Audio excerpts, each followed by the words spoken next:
went a pretty long time without any wheat products for like several years. And then recently I messed with a little wheat just to see what would happen. Interestingly, my body handles it now a lot better than it used to. That's another thing. It can be counterintuitive. There's certain things you might not be able to physically tolerate in year 10. It's maybe a mucus forming item. Physically, you get over some more humps and you might be able to go back to it and help you get over a different kind of hump. That's what I hope to teach in terms of understanding you can use these tools. Like, that's what they're for. There's not a guilt thing. There shouldn't, I'm so happy that I've been able to come up into the Mucusless diet with your brother Air and to not have that stigma of feeling guilty because what I'm eating, if it's not perfect, if it's not, I understand the transition. That guilty thing that I have to work with clients with constantly because it's so embedded and so much a part of the dogma of the raw food dogma and things. It's like, man, that guilty thing, if you're in year 10 of the Mucusless diet and you're still eating pigs or like you have the occasional pig, all right, feel guilty about that if you haven't got off the dead animal flesh yet,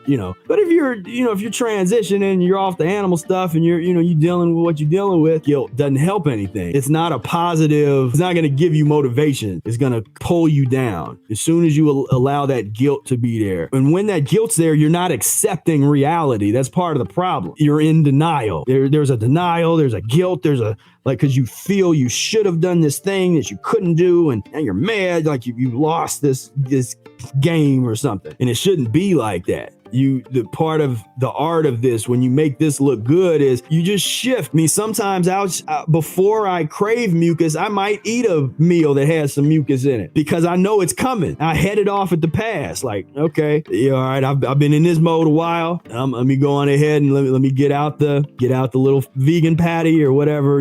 I haven't done this like recently, but there in these 16, 18, I was getting into these. It's like there's all these new vegan patties that are way cleaner than 2003, where you look at the ingredients and they're like almost nothing in them except just like vegetables and a little mucus to keep it together. Yeah, I got into a little bit of that.